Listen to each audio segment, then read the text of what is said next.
Eu já ia bater o microfone, o tarô no microfone. Faço de novo?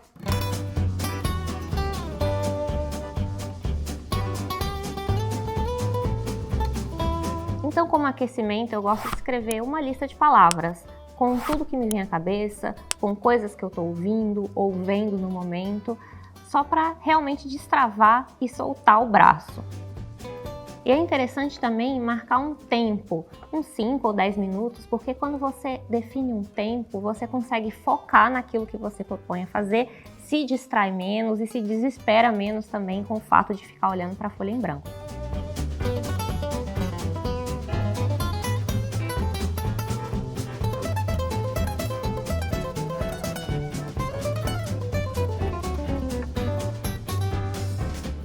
A lista que eu cheguei ficou uma doideira.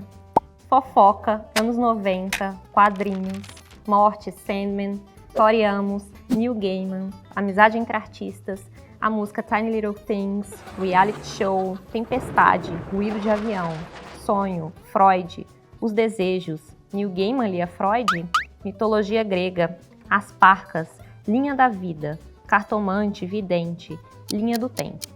Eu fui escrevendo praticamente tudo que me vinha à cabeça, todas as percepções que me vinham e fui fazendo associações de ideias. O que uma palavra leva a outra? Eu acho interessante observar a página depois que eu escrevo e ver que tipo de universo de tema saiu aí. Vocês vão ver que vão sair temas que estão muito frescos na memória ou que são do interesse de vocês. E aí, o que vocês podem fazer é começar a conectar esses pontos que parecem não ter nenhuma relação entre si. E se eu falar de quadrinhos e Freud em um texto, eu posso escrever sobre isso. Quais quadrinhos eu acho que foram influenciados pelas teorias de Freud? Isso aí já rende um ótimo texto.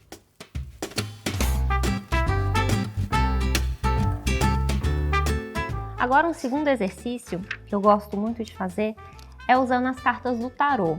Mas tarô não é para fazer adivinhação, não é uma coisa mística. Na verdade, eu uso também para estimular a criatividade. O importante é encontrar imagens que possam despertar ideias e histórias na sua cabeça. E o tarô é ótimo para isso porque ele traz diferentes desenhos com muitas narrativas interessantes. 2 de ouros. A gente vê um personagem equilibrando umas moedas. Que tipo de história a gente pode contar aqui?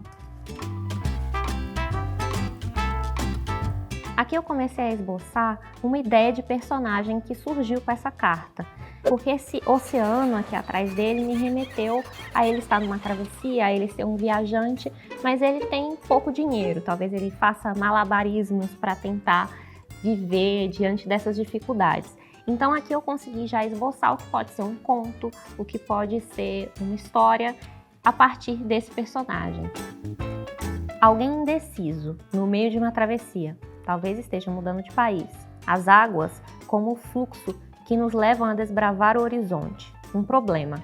Ele está quebrado e não tem dinheiro para passagem. Ainda assim ele se diverte, gosta da aventura, de pedir carona, de se equilibrar diante das dificuldades, que definitivamente não leva a sério. É um ponto de partida para você desenvolver novas histórias e novas ideias com a sua voz, com o seu estilo. Espero que vocês tenham gostado. Não deixem de seguir a Doméstica nas redes sociais. E se vocês quiserem aprender mais sobre processo de escrita, fica o convite para conhecer meu curso online.